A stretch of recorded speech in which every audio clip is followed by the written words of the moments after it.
I'm Joe Catalano with an AM Quincy news update for Thursday, April 25th. Quincy City Council President Ian Kane has officially announced his candidacy for the U.S. Senate. Kane made an official announcement yesterday confirming that he is running as a Republican candidate for the seat held by incumbent Democratic Senator Elizabeth Warren. Kane said his campaign will focus on issues that he believes are important to the majority of Massachusetts residents. Kane has been a Quincy City Councilor for Ward 3 since 2009 and became council president this year. He registered as a Republican this past February after previously being a registered Democrat and then an unenrolled voter. Kane says he is confident that he will gather the 10,000 signatures needed to get on the ballot this fall. The Quincy City Council is considering a proposal to more than double the size of the Quincy Center redevelopment project. Mayor Thomas Koch has proposed a sixth amendment to the district that would increase the size of the area to be redeveloped from 62 up to 130 acres. The new district would include the property that's currently home to Acapulco's restaurant in Quincy Center, Planet Fitness on Adams Street, and areas to the south down to School Street. The expanded district would also include the current site of the Star Market and Granite Place Shopping Center. Koch says the Acapulco site could be used for a new park dedicated to President John Quincy Adams. The Planet Fitness location would be used for a planned Adams Presidential Center. Soon, National Grid ratepayers in Quincy will be entered into a new program that will save them money on their electric bills. The Quincy Community Electricity Program will begin later this month and will provide lower monthly electric rates because the city will purchase electricity in bulk through a company called Dynegy Energy. National Grid ratepayers in Quincy will be automatically entered into the program and can choose from 3 different plans, all with lower rates than the National Grid basic rate. During a community meeting about the new program at the Kennedy Center this week, mayoral spokesman Chris Walker said ratepayers can opt out of the program if National Grid rates go lower than the rates in the new program. Walker said the new lower rates are guaranteed until December of 2027. Ratepayers may opt out of the new program at any time without penalty. Customers in Quincy who currently get electricity from another supplier may opt into the program at any time. A third of Quincy's registered voters could be placed on the inactive voter list unless they return their city census forms. City Clerk Nicole Crispo says about 22,000 registered voters still have not filled out their City of Quincy census forms for this year. Crispo says even if voters cast ballots back in the March presidential primary, they still need to return their city census forms in order to remain on the active voter list. Crispo says inactive voters who go to the polls will have to show proof of residency, which will create delays during voting.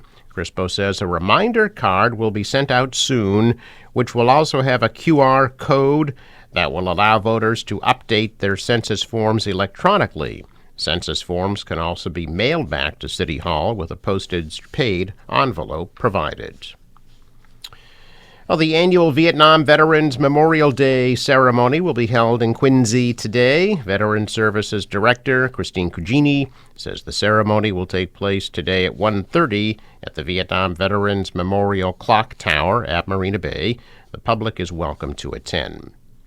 Quincy Community Action Programs will hold their annual meeting and awards ceremony today at 6 at the Terrell Room on Quarry Street. Awards will be given out for employee recognition and community support. Executive Director Beth Ann Strollo will receive an Employee Service Recognition Award for her 40 years of service to QCAP.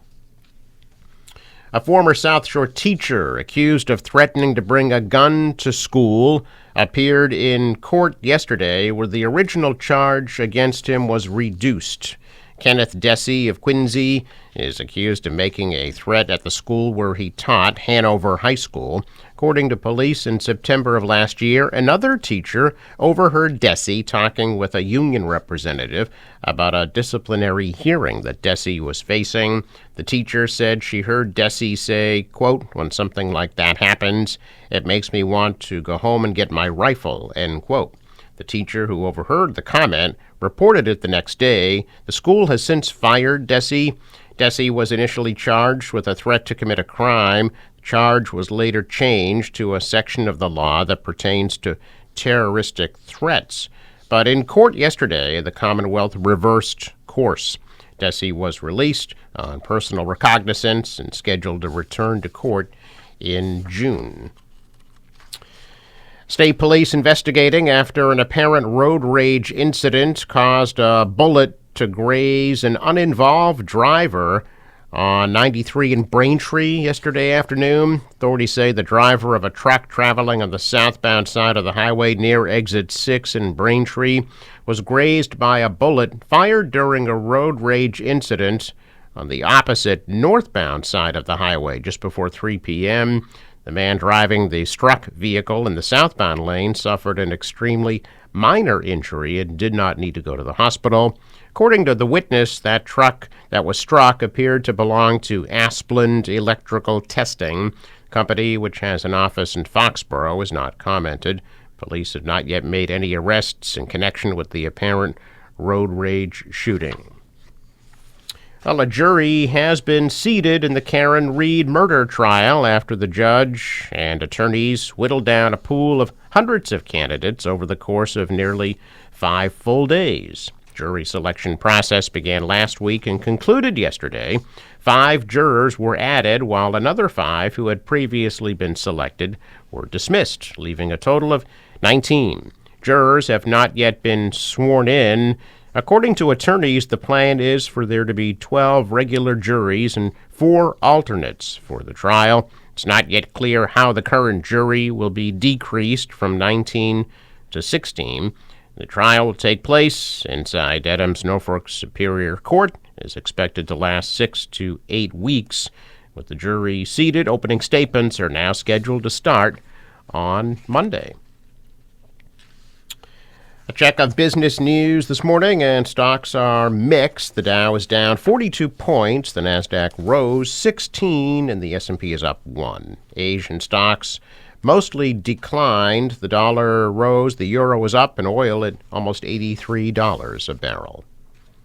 Sports, the Bruins beat the Maple Leafs 4-2. It's game 4 of their playoff series is coming up Saturday night at 8 o'clock in Toronto. The Bruins lead that series now 2-1. The Heat beat the Celtics in their playoff series 111-101. Game 3 will be Saturday night at 6 at Miami. That series is tied up at 1 game apiece.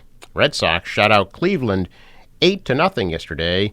That series wraps up in Cleveland at 1 o'clock this afternoon.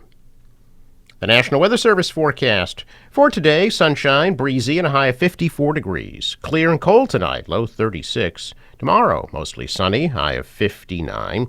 Saturday, mostly sunny, and a high of 64. And cloudy on Sunday, chance of a shower, high 65.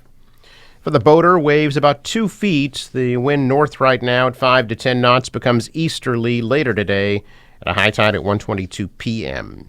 Sunrise 5:46, sets at 7:37. Traffic note, Fore River Bridge scheduled to open at 11:30 this morning. I'm Joe Catalano with an AM Quincy news update for Thursday, April 25th.